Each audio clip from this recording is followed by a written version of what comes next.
Welcome back, once again, to the Simple 1500 series. Today, we've got another 11 games we're going to be having a look at, and quite a variety this time around.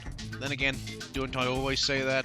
But seriously, there is actually quite a good variety this time. You know, from kickboxing, golf, football, or soccer if you want to call it that,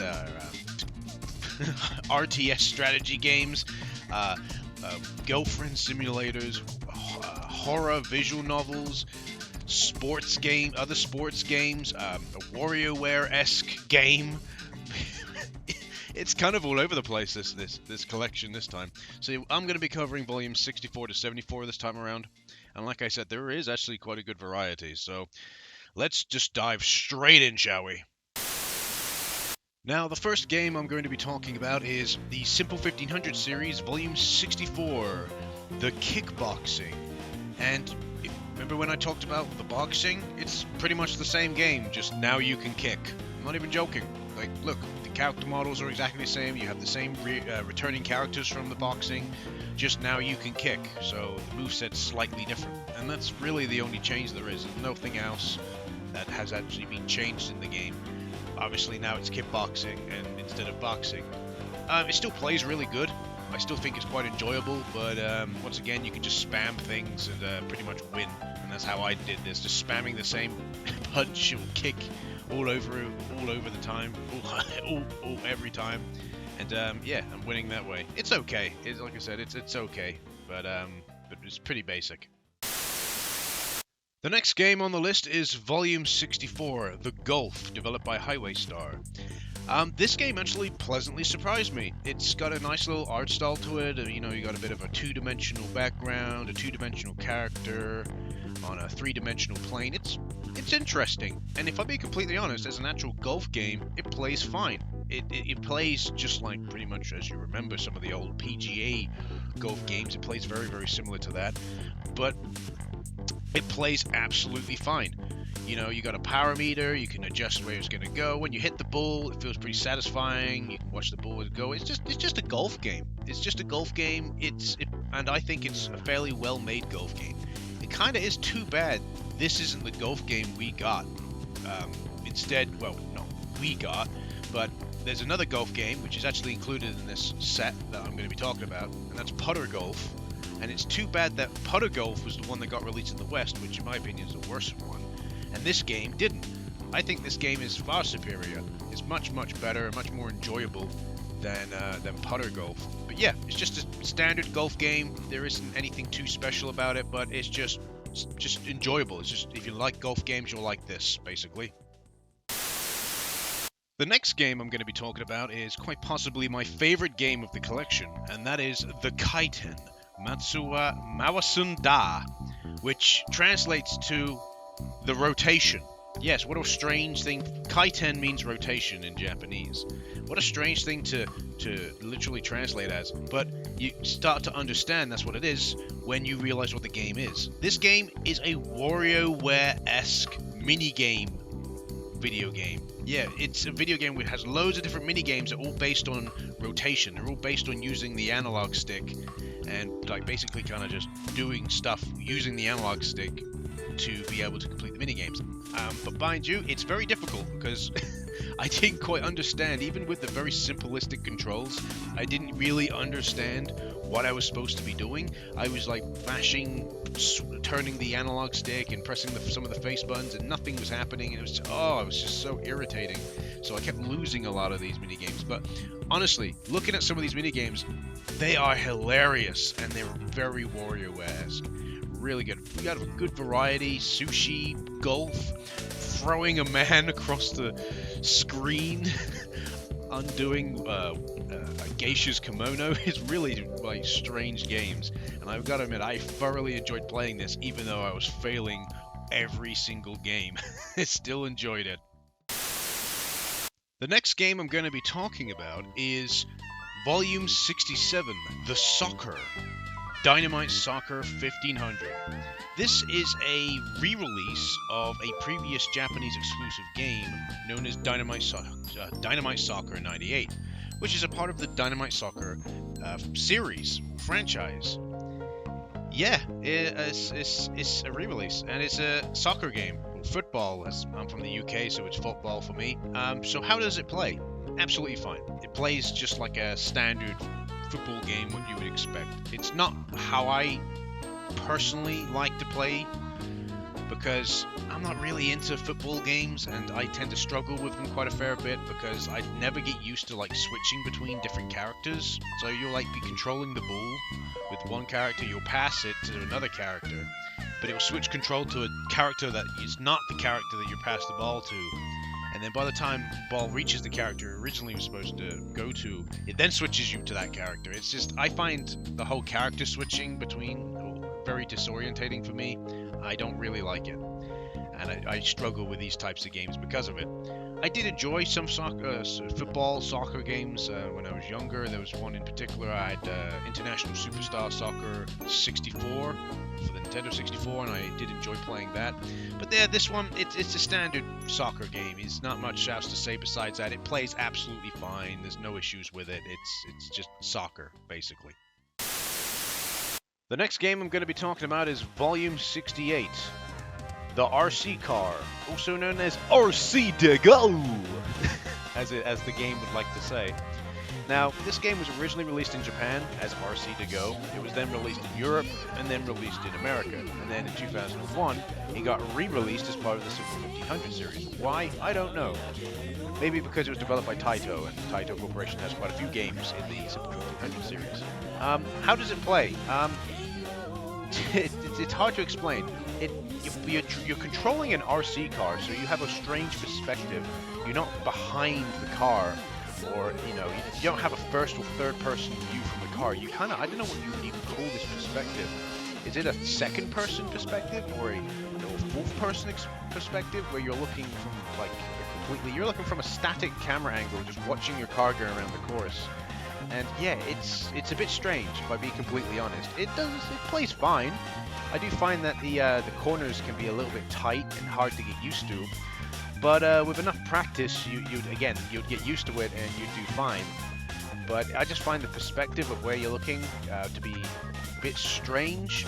But then again, it's an RC car. I'm guessing it's basing on the fact that you're standing on a little, like whatever, pier or something, and you're watching the cars go around the track and that. So yeah, it plays okay, I think. It's not much else to say. It's okay for what it is, and that's about it, really.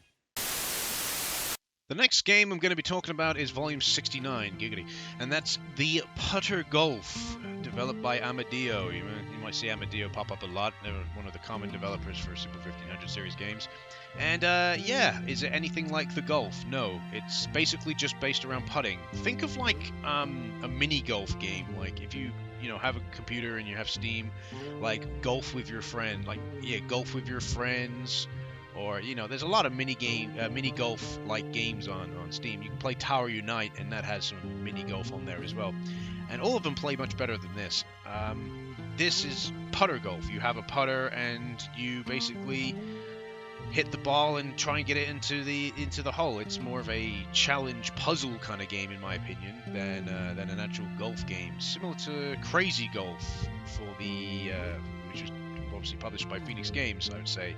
But at the same time, I would actually say that Crazy Golf plays better than this, and I'm not even joking. It actually does. This game does not play well. It really does not. And the CPU you go up against is basically pitch perfect. They can just pull off like ridiculous shots. I know they miss there, but most of the time honestly, they're on point all the time. You make one mistake, you're probably gonna have to reset and try again. Because it's not exactly forgiving. You can look at something and think, oh yeah, I can go for that, and then you realize, oh shit, there's actually a little hill there, and you don't even notice, because from your perspective, you barely even notice that there's a hill there. So it's okay, but to my opinion, it's inferior to the Golf, and it's just not particularly great. The next game I'm going to be talking about is Volume 70, the War Simulation. Guess what? It's developed by Soul and Best Media, the creators of the Sniper. And yeah, it's very story heavy. What a surprise, right? I haven't actually got much to say about this game because it's basically Advance Wars, or I guess Fire Emblem. It plays just like them. You move your character. It's a turn-based like I don't know, turn-based RPG kind of like game. I don't know what kind of game genre you would really define it as.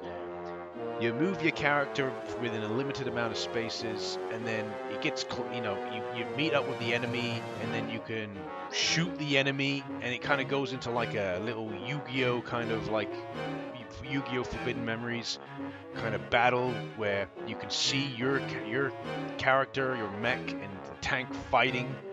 It's interesting. I'll give it that, but it's not really my type of game. It really just does not interest me in the slightest. But I guess for some people, fair enough if you like this. But yeah. The next game I'm going to be talking about is Volume 71, the Renai Simulation 2, Furai.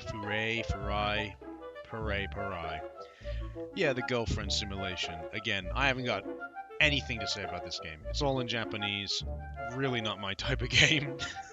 And yeah, just basically me skipping through text the entire game. I don't know what's going on. I don't really care either. I guess if you like these type of games, fair enough, again, but I don't really care. It's yeah, people seem to like this type of stuff. This game also got released on the Dreamcast, believe it or not. So yeah, it's developed by SNEO and Hunex. You know, you're familiar with Hunex, definitely. Yeah, and that's it, really. I haven't got else to say. It seems like, you know, in terms of like structure and whatnot, it seems like it plays fine. You know, if you know, but it's all in Japanese. The next game I'm going to be talking about is Volume 72, The Beach Volley, developed by Break, the same developer that developed the other volleyball game. And yeah, I do think that this is a better game, mainly because you've only got two people you got to worry about, but I do think that it still suffers from the same problem. You don't know where the ball is. Look, she hits the ball. Oh, it's over there, is it? Oh, okay. How am I supposed to know? How am I supposed to know where the ball is going to be landing? You can kind of guess the direction. You can look at the bottom screen and kind of guess the direction, but it doesn't help. It'd just be easier if the camera was just static and didn't move and you could see the whole entire court, volleyball court. But I digress. The game is fine. It's a volleyball game. It's really kind of basic. I haven't really got much else to say. It's not massively enjoyable, if I be completely honest. I didn't like it, if I be completely honest again. Yeah, it's beach volleyball this time. Yeah. The next game I'm going to be talking about is Volume 73, The Space Invader. Yeah! The Space Invader! The Invaders. Its official name is The Invaders, Space Invaders 1500. And yeah, it's Space Invaders. I'm not even joking. It's just, there you go. You want to play classic Space Invaders? Here you go. You want to play a 3D revamped Space Invaders? Here you go. Does it make it any more interesting for me personally, as not being a fan of scrolling shooters like this? It's still a scrolling shooter, in my opinion. No, again, I don't really enjoy these types of games, and I make mistakes mainly because I get bored very quickly, and my attention span just, I lose interest, and then I make mistakes. That's basically how it tends to go. So, yeah, it's Space Invaders. There isn't much else to say besides the fact that it's Space Invaders. It plays fine as, I guess, for a Space Invaders video game, whatever. The final game I'm going to be talking about is Volume 74, The Horror Mystery. And, as I might have not mentioned, I've played some of these Simple 1500 series games before as part of the Simple Shit 1500 series. And I've played this game before. It's a visual novel again, just it has a horror theme this time around. I don't really understand what's going on. You seem to be just like I don't know, living with your sister and your mom in a village, and then you get attacked by the Spanish Inquisition, and then you have to go to the mansion to save them. There's a lot of rooms with bones in them for some reason, I don't know. And then you meet this guy down in the basement who has a sword, and I think he kills you, and then that's one of the bad endings I think you get. So, and yeah, and that's basically it. There isn't much else to say. It's all in Japanese. It's hard to grasp what's going on. Here's the guy with a sword. He basically kills me, and that's one of the endings. And yeah, that's it really. It's a visual novel. Yeah, it's funny because I do like the art style. It kind of reminds me of old school animation, from the late 90s and that. So that's pretty cool. And then you get Cuphead's brother here, known as what was that, Ramen Head? You know how it is. And that's all I have time for today. That is volumes 64 to 74 of the Simple 1500 series. We're getting there. We're getting there. 3 more videos dedicated to this Simple 1500 series. And then that'll be all of the games. All of the games. I've talked about all of the games then. Yeah, I had some very interesting ones this time around. My favorite of this collection was the Chitin. That's it, the Chitin, the rotation, the WarioWare like mini game, video game. That was really, really cool. The rest of these games were okay, had a lot of variety this time around, but you also had a lot of kind of just bland, like the beach volley, bland, Space Invaders, bland, Girlfriend Simulator, come on. But yeah, I've been Bio. I hope you've enjoyed the video. Please like, subscribe, and comment. Let me know if you played any of these games. What do you think of some of these games? I always forget to say this at the end of a video, but go check out Bio in the Shadow Realm. I stream all of these games on there originally. Well, do videos of all of them on there originally before I make a main channel video out of them. So go check that out if you have time, and stay safe.